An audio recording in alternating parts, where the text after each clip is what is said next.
আসসালামু আলাইকুম রহমতুল্লাহি ওবরাকাতু। প্রিয় বন্ধুগণ, আজকে কথা বলবো অ্যাংজাইটি, ডিপ্রেশন, প্যানিক অ্যাটাক এই ধরনের সমস্যা দীর্ঘদিন সাফার করার পরে কি রিকভারি করা সম্ভব? এগুলো থেকে, এই সমস্যা থেকে বেরিয়ে আসা কি সম্ভব?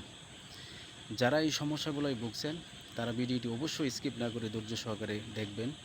এইখান থেকে অনেক কিছুই আপনি জানতে পারবেন। আমি আমার নিজস্ব অভিজ্ঞতার আলো থেকেই কথাগুলো বলছি।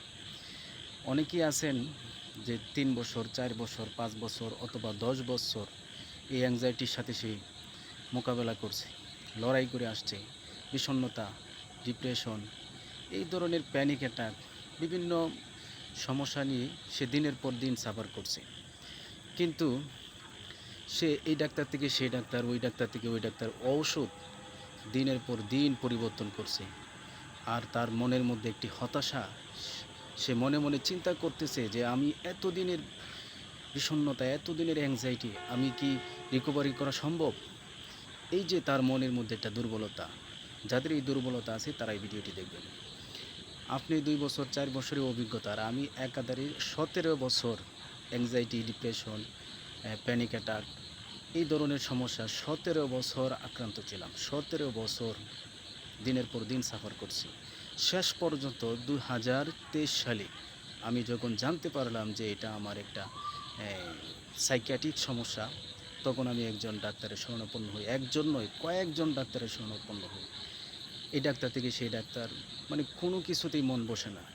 ডাক্তারে ওষুধ দেয়, ওষুধ ৪ দিন ৫ দিন খাওয়ার পর ওষুধগুলো বাদ দিয়ে দিই। যখন হালকা কিছু সাইড ইফেক্ট হয়, পার্শ্ব প্রতিক্রিয়া তো প্রত্যেকটা ওষুধেরই কিছু না কিছু থাকতে পারে। ঠিক তেমনিভাবে অ্যাংজাইটি, ডিপ্রেশনের ওষুধেরও কিন্তু কিছু সাইড ইফেক্ট, পার্শ্ব প্রতিক্রিয়া আছে।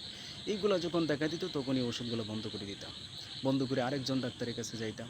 উনি আবার এই ওষুধগুলো চেঞ্জ করে অন্য ব্র্যান্ডের ওষুধ দিত। ওইগুলো আবার ৪-৫ দিন, সপ্তাহখানেক খেয়ে যখন কোনো উপকার না পাইতাম, তখন আবার এইভাবে ডাক্তার, কবিরাজ, আয়ুর্বেদিক চিকিৎসা থেকে নিয়ে সমস্ত চিকিৎসা, হোমিও চিকিৎসা সহ যাবতীয় চিকিৎসা মানে শেষ করছি। শেষ পর্যন্ত যখন পিঠে দেয়াল ঠেকে গেছে, তখন কিন্তু আর আমি বসে থাকি নাই। আমি কিন্তু ওই অ্যাংজাইটির সাথে, তার সাথে তাল মিলিয়ে মোকাবেলা করছি। এমনভাবে মোকাবেলা করছি, শেষ পর্যন্ত কিন্তু আমি ওই ওষুধের মাধ্যমে একজন সাইকিয়াট্রিস্ট ওষুধ ডাক্তার দেখিয়েছি। তিনি আমাকে কিছু ওষুধ দেয় এবং তিনি আমাকে বলছেন বুঝিয়ে যে আপনি এই সমস্ত ওষুধ খাওয়ার শুরুতেই কিন্তু কোনো পরিবর্তন বুঝবেন না। আপনি অন্ততপক্ষে ৩ থেকে ৪ সপ্তাহ ওষুধগুলো খেতে হবে। তারপরে আপনি কিছুটা ভালো অনুভব বা সুস্থতা অনুভব করবেন। যখন ডাক্তার সাহেব আমাকে ভালোভাবে কাউন্সেলিং করে দিল, আমি ঠিক সেইভাবে ওষুধগুলো ধৈর্য সহকারে খেতে থাকি। ওষুধগুলো আমি ২ সপ্তাহ পরে আমি কিছুটা ভালো অনুভব করি। তখন আবার ১৫ দিন পর আমি ফলো আপে যাই।